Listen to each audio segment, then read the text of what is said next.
नमस्कार, स्वागत है आपका हॉर्नबिल टीवी भारत पर। आइए एक नजर डालते हैं अब तक की खबरों पर। मंडला जिले के बिछिया विकासखंड के मेड़ाताल ग्राम पंचायत में ग्रामीण पीने के पानी की भारी किल्लत से जूझ रहे हैं। जल जीवन मिशन के तहत नल कनेक्शन नहीं लगाए गए हैं और गांव का एकमात्र कुआं भी सूख चुका है।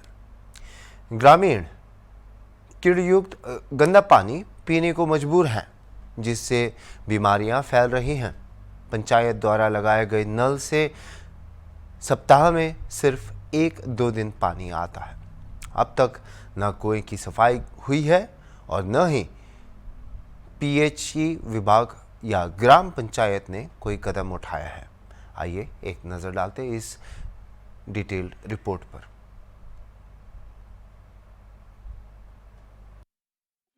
क्या नाम है, क्या समस्या है? सर मेरा नाम देवीदीन मरावी है। समस्या क्या है आपकी? ये पानी नहीं आ रहा है सर। यहाँ हम कई सालों से ऐसे ही पढ़ रहे हैं, ऐसे ही पड़े हैं। सरकार कह रही है कि घर घर नल जल योजना है, फिर भी यहाँ पानी आने का कोई समस्या व्यवस्था नहीं दिख रहा है हमको। अभी तक जहाँ भी पी रहे हैं देख रहे हैं, वो पंचायत से जो कुछ भी बोर मिला है वही से हम पानी ले रहे हैं, तो वो भी 2 दिन में एक बार आता है, 3 दिन में एक बार आता है। कितना समय आएगा कोई गारंटी नहीं रहता, कभी आके चला जाता है। वही खराब कुएं का पानी पी रहे हैं जिसमें कीड़े पड़े हुए हैं। उससे पूरे बच्चे बूढ़े से लेके पूरे बीमार पड़ते हैं। इसकी शिकायत नहीं की है आप? किए थे सर। क्या पीएचई विभाग वाले आके दवाई डाले कुएं में? नहीं सर, नहीं डाले। नहीं कोई दवाई नहीं मिला, ना कुछ नहीं मिला हमको। सरपंच सचिव को ध्यान दिया जाता है तो सरपंच सचिव भी नहीं डाले हैं, ना कोई पीएचई विभाग वाला कोई आके यहाँ पानी नहीं दवा नहीं डाला है इसमें।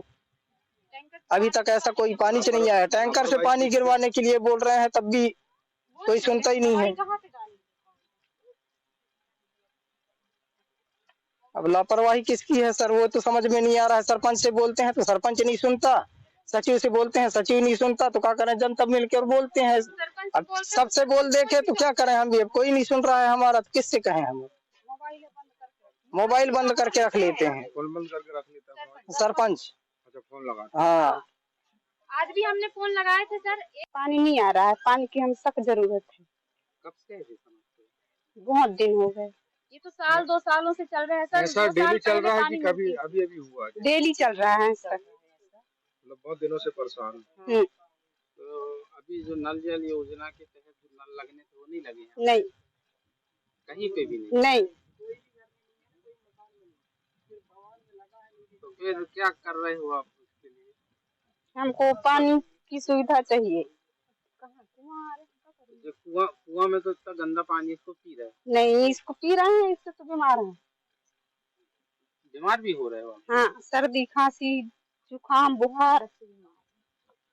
बच्चे भी, छोटे छोटे बच्चे? हाँ, पूरे बूढ़े तक पूरे।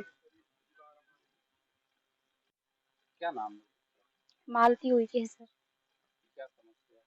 हमारे गांव में सबसे ज्यादा पानी की समस्या है सर। हमारे गांव में नल जल योजना से हमें पानी नहीं मिल रही है, ना तो कोई अभी इधर कनेक्शन लगा है नल जल योजना का। और पंचायत से जो मिल रही है हमको पानी, वो पंचायत से हमें मतलब सप्ताह में 1 बार पानी मिलती है या 2 बार। सप्ताह में 1 या 2 दिन बस मिलता है। उसके बाद हमें ऐसे गंदे पानी को पीना पड़ रहा है। कुआं में ना तो पानी है, बिल्कुल पूरा कचरा है, इतना कीड़े हैं, इतना गंदा पानी है, जिससे हमारा गांव पूरा ऐसे ही पी पी के बीमार पड़ रहे हैं। ना तो हमें पानी की सरकार कोई सुविधा दे रही है। हमने सचिव सरपंच को बहुत बार आवेदन डाले हैं, जा जा के घर में भी बोले हैं, पंचायत में भी गए हैं कई बार, पर कोई सुनाई नहीं मिल रही। ना तो हमें कोई इंसाफ है, ना कोई न्याय है, ना कोई सरपंच ध्यान दे रहे हैं, ना सचिव ध्यान दे रहे हैं, और ना सरकार से कोई अन्य सुविधा हमें मिल रही है पानी के लिए। अब हम इतने मजबूर हो गए हैं कि यही गंदा पानी हमें पीना पड़ रहा है, जिससे बच्चे भी बीमार हैं और बूढ़े भी बीमार हैं।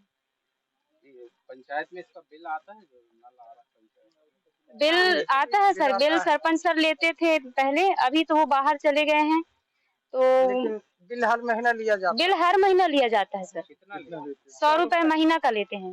और नल कब आता है? नल वही सप्ताह में 1 दिन या 2 दिन देते हैं, उसका भी कोई टाइम टेबल नहीं रहता है, सुबह दिए या शाम दिए, कोई भी टाइम।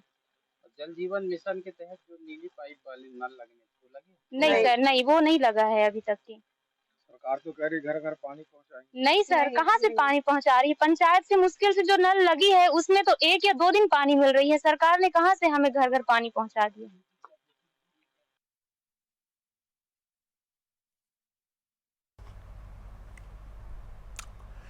उत्तर प्रदेश के प्रयागराज में 3000 और मोबाइल को लेकर हुए विवाद में एक युवक ने अपने दोस्त की हत्या कर दी।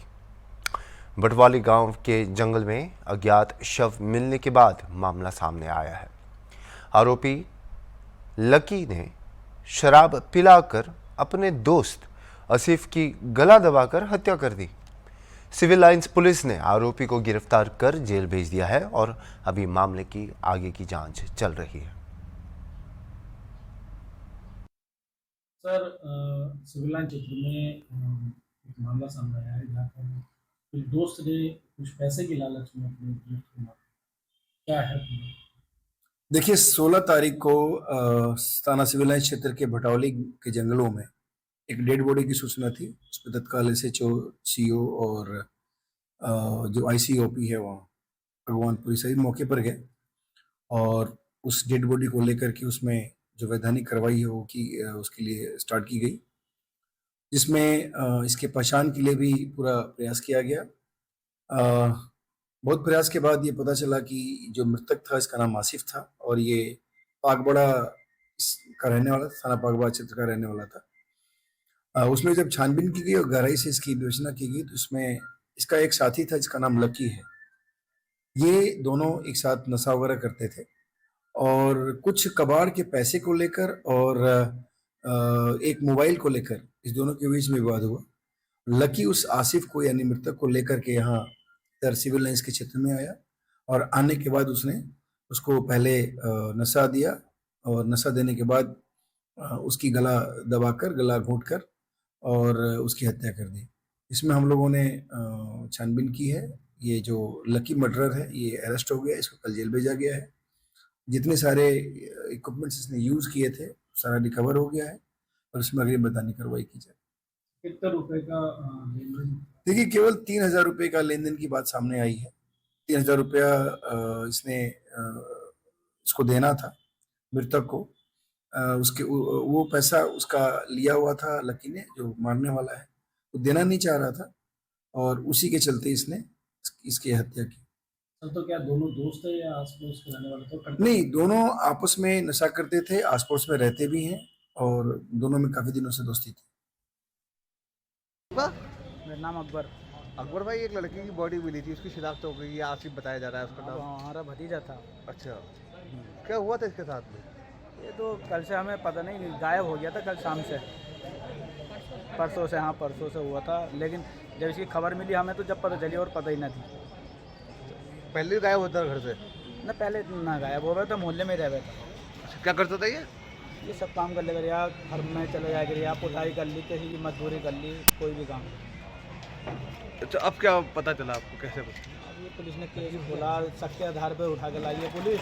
अब उनके घर वाले हमारे घर आने के धमकी दे रहे हैं कि आपकी गोली मारवा देंगे, जिसके पहले जहीरा है कि उसके घर वाले को गोली मरवा देंगे और एक तुम्हारे घर वाले को गोली लगवाएंगे, जिनका इन्होंने पहले मारा था। अब हमें क्या पता इसे किसने मारा, ये तो पुलिस का काम है, वो उठा के लाइए। उत्तर प्रदेश के बलिया में समाजवादी पार्टी के राष्ट्रीय सचिव अवलेश सिंह ने पश्चिम बंगाल की हिंसा को मामूली बताया और कहा कि ऐसी घटनाएं यूपी समेत अन्य राज्यों में भी होती रहती हैं। उन्होंने समाजवादी पार्टी अध्यक्ष अखिलेश यादव की सुरक्षा पर भी चिंता व्यक्त जताते हुए आरोप लगाया कि उनकी जान को भाजपा से खतरा है।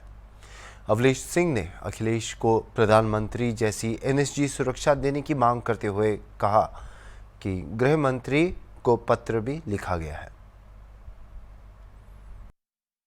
आदरणीय राष्ट्रीय अध्यक्ष जी जो अखिलेश जी हैं, उनकी सुरक्षा को देखते हुए पूरे देश में जो भारतीय जनता पार्टी के सांप्रदायिक लोग हैं, जो उनके विषय में अभद्र टिप्पणी कर रहे हैं और जिस तरह की धमकियां उनको दे रहे हैं, उस संबंध में हमने गृह मंत्री को पत्र लिखा है कि उनकी सुरक्षा जो पहले NSG थी, उनको NSG की सुविधा मुहैया कराया जाए, सुरक्षा कराया जाए।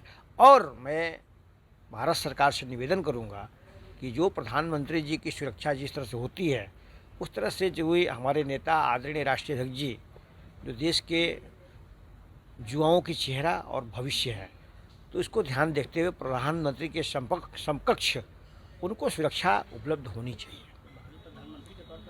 बिल्कुल बिल्कुल भावी प्रधानमंत्री के तौर पे देख रहा हूँ मैं, और बनने वाले हैं, और उनका भविष्य जनता और किसानों के हित में है, इसलिए उनको सुरक्षा अभी से ही कवर करनी चाहिए सरकार को, क्योंकि वह नौजवानों की चेहरा हैं और देश के भविष्य हैं। उनको किससे खतरा है? खतरा तो जो आप भारतीय जनता पार्टी के लोग जो इस तरह की धमकी दे रहे हैं, जैसा कह रहे हैं कि भाई हम गोली मार देंगे, और इस तरह की बात अभी तक सरकार ने कोई इस तरह की कार्रवाई ऐसे लोगों के तरफ नहीं किया, तो ये कहा जाएगा कि भारतीय जनता पार्टी के लोग ही उनको धमकी दे रहे हैं, तो स्पष्ट दिख रहा है। भारतीय जनता पार्टी का वहाँ शासन काल है बंगाल में, और जिस तरह से घटनाएं हो रही हैं वक्त को लेकर के, जिस तरह से वहाँ विरोध और आगजनी और तमाम हिंसा हो रही है, क्या आपको नहीं लगता कि ममता बनर्जी वहाँ फेलियर है, सरकार वहाँ फेलियर है? बिल्कुल फेलियर नहीं है। भारतीय जनता पार्टी के लोग हवा दे रहे हैं, जैसे पूरे देश में सांप्रदायिक वातावरण फैलाने का, कि हवा दो ताकि हमारे को सत्ता मिल जाए, ज़मीनी हकीकत मिल जाए, लेकिन ऐसा कुछ भी नहीं है। वहाँ कोई हिंसा नहीं हो रही? कोई थोड़ा बहुत हिंसा कहाँ उत्तर प्रदेश में नहीं हो रही है। उत्तर प्रदेश में लोग नहीं कर रहे हैं, सांप्रदायिक वातावरण फैला रहे हैं, किसी को कुछ भी कह दे रहे हैं, कुछ नहीं हो रहा है। उसी तरह से छिटपुट घटनाएं होती रहती हैं, छोटी घटनाएं हो रही है, और क्या, बहुत बड़ी घटनाएं नहीं हो रही हैं। और ममता जी को जो जनादेश मिला है, पहले भी मिला था, 19-20 में मिला था और 24 में मिला था, बिना हिंदुत्व के लोगों के वर्चस्व के चलते इतना बड़ा जनादेश किसी को नहीं मिलता है। सिर्फ भारतीय जनता पार्टी के लोग सांप्रदायिक वातावरण फैलाने के लिए, अफवाह फैलाने के लिए इस तरह की बात अफवाहें करते रहते हैं। छत्तीसगढ़ सरकार आईटी कंपनियों को आकर्षित करने और रोजगार बढ़ाने के उद्देश्य से नया रायपुर को आईटी हब बनाने की दिशा में काम कर रही है। मुख्यमंत्री विष्णुदेव साय के नेतृत्व में लागू की गई नई औद्योगिक नीति के तहत विशेष रूप से नक्सल प्रभावित व दूर क्षेत्रों के शिक्षित युवाओं को रोजगार देने पर जोर दिया जा रहा है।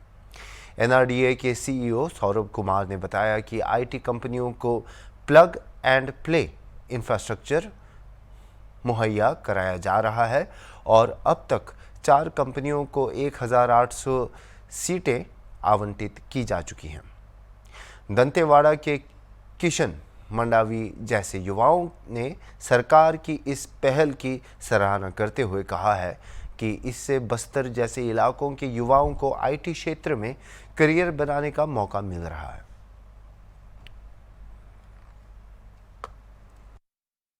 कंपनी आया है जिसमें छत्तीसगढ़ के काफी बच्चों को अपॉर्चुनिटी मिली है।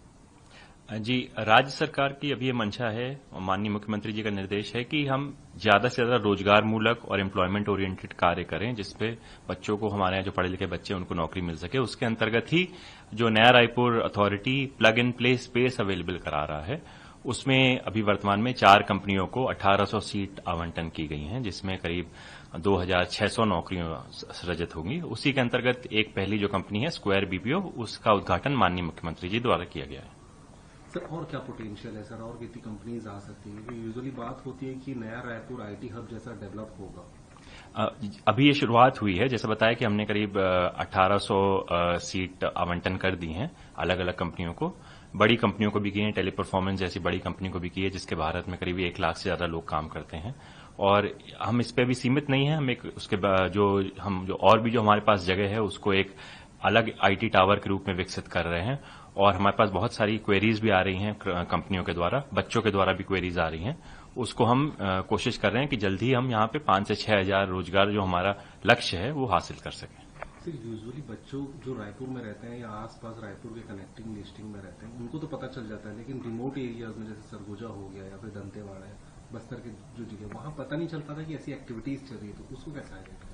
हम जिला कलेक्टरों से समन्वय कर रहे हैं। हमारे यहाँ जो भी प्राइवेट कंपनी आ रही है, हम उनको भी, जो डिस्ट्रिक्ट एम्प्लॉयमेंट ऑफिसर होता है हर जिले का, उससे भी समन्वय करा रहे हैं। मुझे बताते बहुत खुशी होगी कि जो अभी वर्तमान में कंपनी संचालित है उसमें छत्तीसगढ़ के करीब 13 से 14 जिलों के बच्चे हैं। सभी ऊपर नॉर्थ से लेकर साउथ तक सभी क्षेत्र के बच्चे वहां काम कर रहे हैं। तो इसमें नक्सल प्रोन एरिया से भी बच्चे आए हुए हैं, उन लोग के लिए एक नई किरण है सर, उम्मीद की किरण है उन लोग के लिए। नक्सली क्षेत्र जो बहुत तेजी से कम हो रहा है वर्तमान में, उसके जो बच्चे हैं, भले ही वो दंतेवाड़ा के हों, कांकेर के हों, धमतरी के हों, नगरी के हों, उन सब का भी बढ़ चढ़ के रोजगार में अपने पांव पे खड़ा होना, रोजगार लेना, ये बहुत ही अच्छी पहल है। आगे जाके इसके बहुत सर आज मैं रायपुर के आईटी कंपनी जो कि स्क्वायर है, मैं इसमें काम कर रहा हूँ। मैं तेलम से हूँ, जो कि दंतेवाड़ा जिला के अंतर्गत आता है, जो कटेकल्याण ब्लॉक में पड़ता है। तो उस एरिया से यहाँ तक आईटी कंपनी में आना मेरे लिए आसान नहीं था। तो मैं मेहनत किया बहुत अच्छे से अपनी एजुकेशन लाइफ में भी, मतलब जब तक मेरी स्टडी रही फर्स्ट से लेकर कॉलेज तक के। तो मेरा जब मैं 10th में था तो तभी मेरे को आइडिया आया था कि मेरे को आगे जाके कंप्यूटर फील्ड में काम करना है। तो उस वक्त आसान नहीं था, मतलब फील्ड चूज करना आसान नहीं होता है 10th में रहते हैं। तो मैं अपने गुरुजनों से बात करता था कि मैं किस फील्ड में अच्छा कर सकता। तो मेरे को आईटी फील्ड अच्छा लगता, तो इसलिए मैं कॉलेज में मैं आईटी चूज किया। तो जैसे कंप्यूटर साइंस मैंने लिया, तो वहाँ से मुझे इंस्पिरेशन मिला। फिर मैं आईटी क्या है, पहले लोग सोचते थे कि आईटी का मतलब होता है बेंगलोर, मुंबई या फिर गुड़गांव, ऐसे सोचते। छत्तीसगढ़ में कौन सी आईटी कंपनी आएगी, तो पहले ऐसे सोचते थे। मैं भी जब दंतेवाड़ा में रहता था तो यही सोचता था कि मैं जो आगे पढ़ के हो सकता है मुंबई या फिर जैसे बेंगलोर हो गया, ये बड़ी सिटी जो आईटी हब बोलते हैं अभी इंडिया में, वहाँ जाना हो सकता है। ऐसे मैं अपने पेरेंट्स को बोलता था कि मेरे को उतना जाना है। तो मतलब वो होता था उस टाइम में, मतलब पेरेंट्स भी थोड़ा सोचते इतना दूर कैसे जाएंगे। लेकिन अभी क्या छत्तीसगढ़ में जैसे आईटी कंपनी आई, तो मुझे अच्छा लगता है कि यहाँ के युवा जो हैं, बस्तर जैसे मेरे जैसे लोग, बस्तर से छोटे गांव से भी जो लोग आते हैं, वो भी आगे मतलब पढ़ाई लिखाई करके छत्तीसगढ़ में आईटी नौकरी पा सकते हैं। तो ये मैं ये नहीं कहूँ कि बहुत कठिन है। तो मतलब मेरे टाइम में थोड़ा लगता था कि मैं छोटे गांव से आया हूँ तो बहुत मुश्किल लग रहा था। लेकिन मैं जब मेहनत किया तो मेरे को ये आगे चल के अच्छा लगा, मतलब गुरुओं का सपोर्ट मिला। तो मैं यही कहूँगा कि जो भी ये सोचते, मतलब छोटे मेरे जैसे दंतेवाड़ा एरिया से छोटे गांव से आते, तो वो भी मतलब अच्छे से आगे तैयारी करके आगे बढ़ सकते हैं। और हमारे छत्तीसगढ़ में आज अभी स्क्वायर जैसी आईटी कंपनीज है, तो उनको भी जॉब अपॉर्चुनिटी का छत्तीसगढ़ सरकार के प्रयास से मिल रहा है, मतलब आगे मिलता रहेगा। तो मैं उम्मीद करता हूँ तो जो भी मेरे दंतेवाड़ा जिला से आसपास जो भी है, उनको लगता है कि मतलब हमारे छत्तीसगढ़ में आईटी की कमी है, तो उनको स्क्वायर जैसी कंपनी मतलब बहुत अपॉर्चुनिटी देगा इन फ्यूचर, वो इस कंपनी में ज्वाइन करते हैं। तो भाजपा सांसद निशिकांत दुबे ने शनिवार को सुप्रीम कोर्ट और मुख्य न्यायाधीश संजीव खन्ना पर गंभीर आरोप लगाते हुए कहा कि देश में हो रहे सिविल वॉर के लिए वे जिम्मेदार हैं। दुबे ने यह भी कहा कि अगर सुप्रीम कोर्ट कानून बनाएगा तो सांसद को बंद कर देना चाहिए।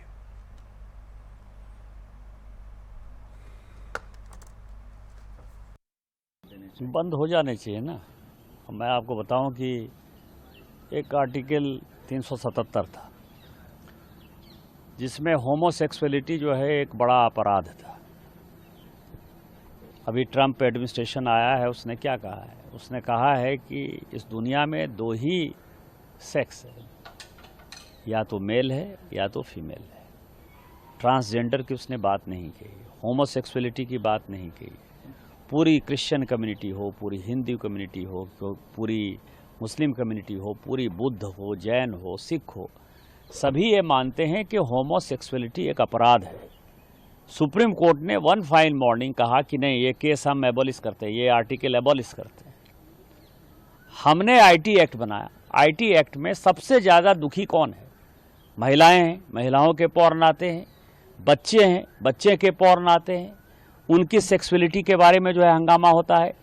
एक दिन सुप्रीम कोर्ट खड़ा होता है, वो कहता है 66 से ख़त्म कर दिया हमने, आईटी एक्ट ख़त्म कर दिया। अभी आप समझिए, मैंने आर्टिकल 141 का बहुत बड़ा जो है अध्ययन किया है। आर्टिकल 141 कहता है कि हम जो कानून बनाते हैं, हम जो जजमेंट देते हैं, वो लोअर कोर्ट से लेकर सुप्रीम कोर्ट तक लागू है। लोअर कोर्ट से लेकर सुप्रीम कोर्ट तक लागू है, लेकिन कानून बनाने वाला जो है आर्टिकल 368 क्या कहता है? आर्टिकल 368 कहता है कि इस देश के संविधान को, पार्लियामेंट को सभी कानून बनाने का अधिकार है। कानून की व्याख्या करने का अधिकार सुप्रीम कोर्ट का है। वो कह रहा है कि 3 महीने में जो है राष्ट्रपति बता दें कि क्या करना है, 3 महीने में गवर्नर बता दें कि क्या करना है। और उसके बाद आज जो है ये देश राम, कृष्ण, सीता, राधा, 12 ज्योतिर्लिंग से लेके 51 शक्तिपीठ का है। सनातन की परंपरा है। लाखों साल की परंपरा है। आप जब राम मंदिर का विषय होता है तो आप राम मंदिर में कहते हो कि कागज दिखाओ, कागज दिखाओ। कृष्ण जन्मभूमि का मामला आएगा मथुरा में तो कहोगे कागज दिखाओ। आप जब शिव की बात होगी, ज्ञान वापी मस्जिद की बात आएगी, कागज दिखाओ। और आज केवल आप मुगलों के आने के बाद जो मस्जिद बने हैं उसके लिए कहते हैं कि आप कागज कहां से दिखाओ। इस देश में धार्मिक युद्ध भड़काने के लिए केवल और केवल सुप्रीम कोर्ट जिम्मेवार है। सुप्रीम कोर्ट का एकमात्र उद्देश्य है show me the face will show you the law. Supreme court अपनी सीमा से बाहर जा रहा है। सुप्रीम कोर्ट की सीमा यह है कि भारत का संविधान जिस कानून को बनाया उस कानून की उसको व्याख्या करनी है, और यदि वो व्याख्या नहीं कर सकती है और सब कुछ के लिए सुप्रीम कोर्ट जाना है तो इस संसद का कोई मतलब नहीं है, विधानसभा का कोई मतलब नहीं है, उसको बंद कर देना चाहिए। उपराष्ट्रपति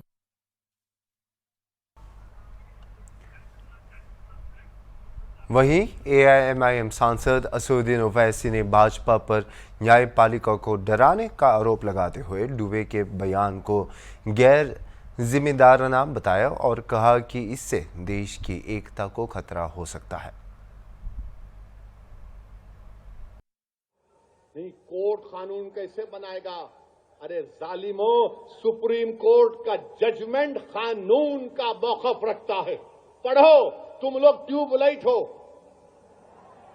तुम लोग थम्स अप हो, तुम्हारे दिमाग में एक ही बात बैठा हुआ है, नहीं मोदी है तो खुदा है। अरे खुदा था, है और रहेगा उसी का नाम।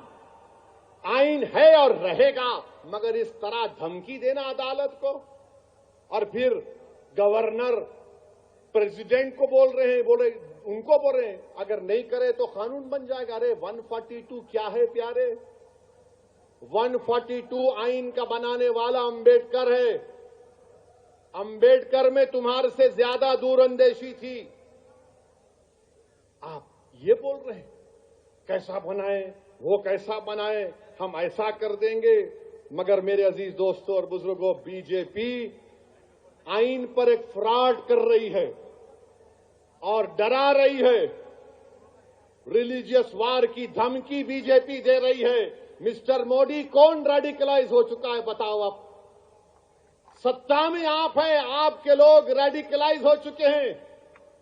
इतना रेडिकलाइज हो चुके हैं कि कोर्ट को धमकी दे रहे हैं, रिलीजियस वार हो जाएंगे।